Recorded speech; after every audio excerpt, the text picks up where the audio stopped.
Hey y'all. So I wanted to highlight this story because I haven't seen really much about it, but I think it's important because the more I've read about this, it seems to me that there's is a normalization that is trying to be had in the realms of people that assault and harm children.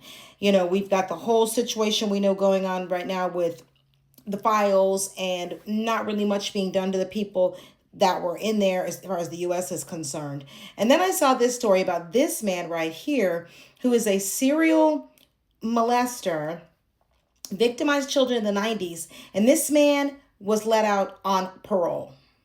Well, he's not out yet, but he's been granted parole. So that was David Allen Funston. He was convicted in 1999 in Sacramento of 16 counts of kidnapping and child molestation, right?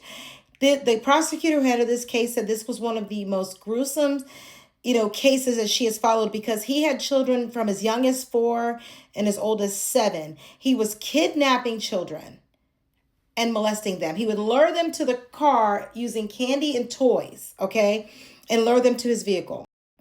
And so with that, he was sentenced to, I believe it was 3 life sentences plus like 25 years, okay? But because of his age, which is now 64, in California, he's eligible for this elderly parole program, which once you get to a certain age, you're allowed to be basically get out of jail, right? So he was eligible for parole in 2021, but it was denied in 2022. But this go around, the parole was actually approved.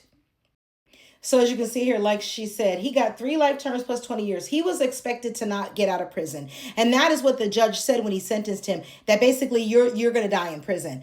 But based on that act, he's now been granted parole. And his crimes are so horrific. You can see one of the victims, he took this child into the mountains and not only essayed her, but he also physically abused her. And then he stuffed her undergarments down her, so because she was screaming too much. Okay. And now California has decided that this man should be eligible for parole under that elderly release program. So the prosecutor that prosecuted that case, she's no longer the prosecutor, but she is submitting that he actually goes to the violent predator program, which you get out on parole, but then you're sent to a state mental hospital, basically, and you go there until you die. That elderly program needs to be revamped because people who commit these types of crimes should not be eligible for parole under that program. And that is also something that the former prosecutor is fighting for. But I'm bringing it up because in this country, we seem to have this problem with allowing predators to barely go to jail. We see some barely get any time. We got drug dealers that do more time than predators.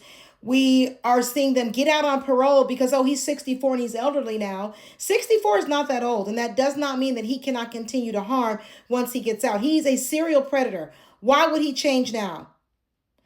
And 2, we need to be realizing that we have got to stop this sense of normalizing being a predator because our children are in danger.